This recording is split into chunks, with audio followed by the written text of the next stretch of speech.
Hi everyone, Bobbie LaPorte here again with this week's Let's Get Growing tip, where I help you take charge of your plans and accelerate your initiatives as you head into the end of this year. So this week, I want to talk to you about investing in the development of your team. Before you roll your eyes and say, I don't need a lecture on this subject, or I'm already doing this, just hang in there with me for a couple of minutes. So back when the pandemic started, many leaders became sort of paralyzed, unsure of what to do in this unprecedented, extraordinary set of circumstances. Many went what I'll call to the dark side, focusing on the negative, fearful that they might not be equipped to navigate through this. And we all know from neuroscience that this is a very natural reaction. I'm not judging anyone. And for many of you, the resulting course of action was a singular focus on running the business, keeping the lights on. I totally get that. It's very understandable. For others, though, they defined their charge during this time as finding ways to run the business, sometimes using very different mechanisms than before, given the unique nature and environment of the unrelenting uncertainty that we're in.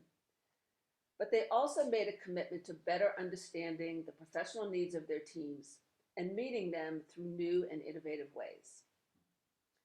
If you're in the second group, kudos to you. Keep it up. I know it's challenging, but I'm certain that you're seeing the payoff in terms of increased productivity, engagement, and retention. If you're in the first group, however, now is the time to get this right.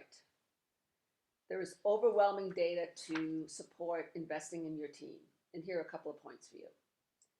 A pre-COVID study by IBM showed that employees who don't feel that they're developing in their companies are 12 times more likely to leave. And I believe this will be amplified when we're back to normal, whatever that looks like, whenever that happens, because there'll be increased opportunity for people to move to other companies. Secondly, a recent study by the Association for Talent Development showed that companies who have a formal employee development program have a 214% increase in income per employee and a 24% higher profit margin. Look, there's no doubt that COVID has changed the dynamic between leaders and their teams. The in-person connection that many of you enjoyed is gone. And that can increase the challenge of motivating and inspiring people to learn, grow, and stay productive.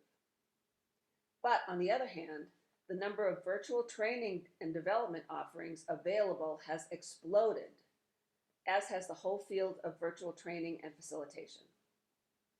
So here's my tip. As you wrap up your planning for next year, don't miss this opportunity to make a commitment to invest in the development of your team if you already haven't. It doesn't have to be expensive. There are many free or very cost-effective options out there, including tapping into the experience and expertise of other leaders in your organization. So internal Ask Me Anything sessions with other leaders or experts in your company can be very powerful, while also creating team cohesion and connections for team members. So consider that.